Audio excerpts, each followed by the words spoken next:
NASCAR celebrates its history this week. Last night, Charlotte was on full display as the second annual Hall of Fame class was inducted. Sounds of stock car racing have reverberated off every corner of the nation. It's really a special honor. Multiple series champions, a historic broadcaster, and an owner make up quite a fantastic five. Welcome to Charlotte, North Carolina, and the second annual Hall of Fame class.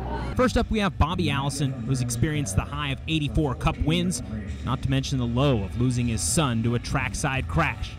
But for the famed leader of the Alabama gang, Allison chooses to remember how he got his start in stock car racing. To get permission to race when I was 17 years old, I had to have a written deal from my mom. And when I went and asked her, she said, "Oh, no, I want you to go to college and be a doctor or something."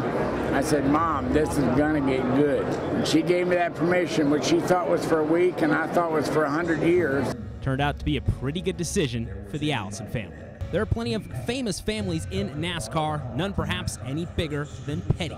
Son Richard, inducted last year, now is joined, of course, after his passing, by Father Lee, the first three-time series champion, who is inducted by his other son Maurice, an architect and engineer who himself hopes to join the other two in the Hall someday. I came along when my dad come along with Richard come along, helped them both get in here, and it means a lot to me. Maybe someday it'll be my turn, and we'll have all three of us in there. Rounding out NASCAR's second inaugural class are Ned Jarrett, two-time Cup champion and Hall of Fame broadcaster, owner Bud Moore, most famous for his driver Dale Earnhardt Sr., and the Silver Fox David Pearson.